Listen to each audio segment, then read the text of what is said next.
پاکستان کو جغرافیائی لحاظ سے چین، روس اور پڑوسیوں سے تعلقات مضبوط بنانے چاہیے۔ ہم نے پچھلے 40-45 سال میں جو پاکستان نے امریکہ کا ساتھ دیا 2 افغان جنگوں میں، ان دونوں افغان جنگوں میں پاکستان جو تھا وہ ایک ہراول دستہ تھا، ایک ایسی جنگ کا جو ہماری جنگ نہیں تھی، اور اس جنگ کے نتیجے میں ہم دہشت گردی جو ہے جس کو کہتے ہیں کہ گھسیٹ کے اپنی دہلیز کے اندر لے آئے، خود دعوت دی ہم نے دہشت گردی کو۔ نریندر مودی کے دورہ امریکہ کے دوران واشنگٹن پوسٹ نے بھارت کو صحافیوں اور میڈیا کے لیے انتہائی خطرناک ملک قرار دے دیا۔ واشنگٹن پوسٹ نے بھارت کو صحافی سرگرمیوں کے لیے انتہائی خطرناک ملک قرار دے دیا ہے۔ نریندر مودی کے دورہ بھارت کے دوران اخبار نے فل بینچ کا اشتہار لگایا جس میں بھارت کو میڈیا کے لیے انتہائی خطرناک ملک کہا گیا۔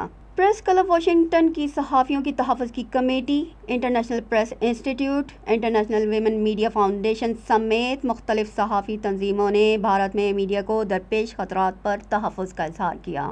ان تنظیموں کے مطابق مقبوضہ کشمیر میں پیشہ ورانہ ذمہ داری ادا کرنے والے صحافیوں کو دھمکی، پابندی اور مختلف کارروائیوں کا سامنا کرنا پڑتا ہے۔ منی پور میں جاری فسادات کی کوریج کرنا بھی مشکل تر ہوتی جا رہی ہے۔ اسی طرح بھارت کے مختلف ریاستوں میں علیحدگی کی جو تحریک چل رہی ہے وہاں صحافیوں پر سخت قدغن لگائی جاتی ہے۔ بھارت دنیا کی سب سے بڑی جمہوریت کہلاتا ہے، لیکن جمہوری اصولوں خصوصاً میڈیا کی آزادی کے عالمی قوانین کی کھلی خلاف ورزی کر رہا ہے۔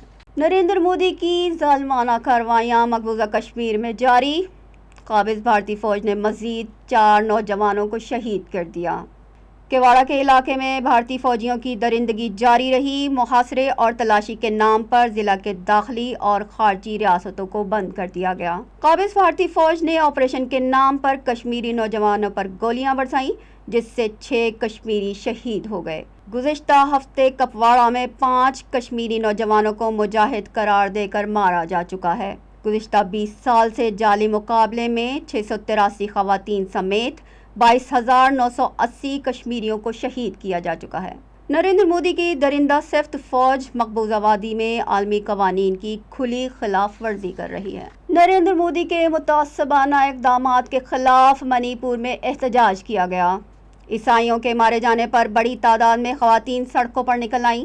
بھارتی میڈیا کے مطابق ڈسٹرکٹ امپھال کے گاؤں میں شدت پسند ہندوؤں کی فائرنگ سے ایک شخص ہلاک اور متعدد زخمی ہو گئے۔ اس واقعے کے خلاف بڑی تعداد میں کوکی قبائل کی خواتین سڑکوں پر نکل آئیں۔ خواتین کے بھرپور احتجاج کو کور کرنے کے لیے بھارتی فوج نے ڈرون طیاروں سے فوٹیج بنائی۔ مقامی افراد کا کہنا ہے کہ آج بھارتی فوج ڈرون طیاروں کے ذریعے ہمارے احتجاج کی کوریج کر رہی ہے، کل انہی ڈرون طیاروں سے ہم پر حملہ بھی کیا جا سکتا ہے۔ بھارتی انتہا پسند تنظیم RSS کے جتھے عیسائی آبادی پر حملہ کر رہے ہیں۔ ڈسٹرکٹ امپھال میں خواتین کے احتجاج کا مقصد شدت پسند ہندو تنظیم RSS کے خلاف کارروائی کا مطالبہ ہے۔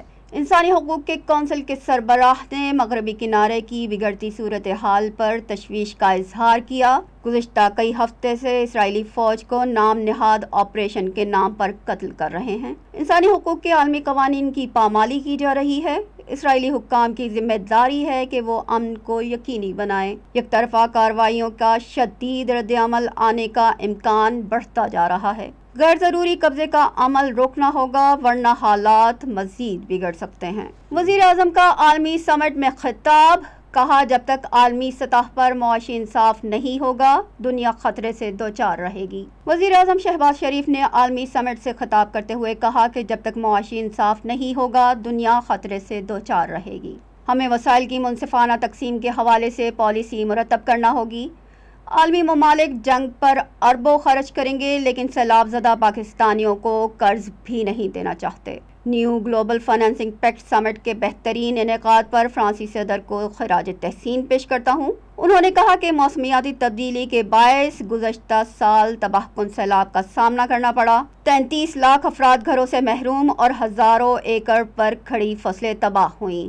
سیلاب سے 20 لاکھ گھر مکمل طور پر تباہ ہو گئے۔ کانفرنس کے دوران شہباز شریف کی سعودی ولی عہد، فرانس، مصر، ایرانی صدور اور چین کے وزیر اعظم سے ملاقات ہوئی۔ وزیر اعظم شہباز شریف نے پیرس میں چینی وزیر اعظم لی چیانگ سے پاکستان کی جغرافیائی سالمیت اور معاشی ترقی کے لیے چین کی حمایت کا شکریہ ادا کیا۔ کہا کہ چین نے جموں کشمیر کے متنازع خطے میں G20 اجلاس بلانے کی مخالفت کی، جو خوش آئند ہے۔ وزیر اعظم نے چینی ہم منصب کو جلد پاکستان کا دورہ کرنے کی دعوت دی، جو انہوں نے قبول کر لی۔ چینی وزیر اعظم لی چیانگ نے کہا کہ چین پاکستان کی کلیدی مفادات کے تحفظ اور معاشی ترقی کے لیے کوششیں جاری رکھے گا۔ وزیر اعظم شہباز شریف اور جرمن چانسلر کی بھی ملاقات ہوئی، جس میں وزیر اعظم نے پاکستان کے سیلاب متاثرین کے لیے جرمنی کی امداد پر شکریہ ادا کیا۔ یہاں وقت ہے چھوٹے سے ایک بریک کا۔ بریک کے بعد دوبارہ حاضر ہوتے ہیں۔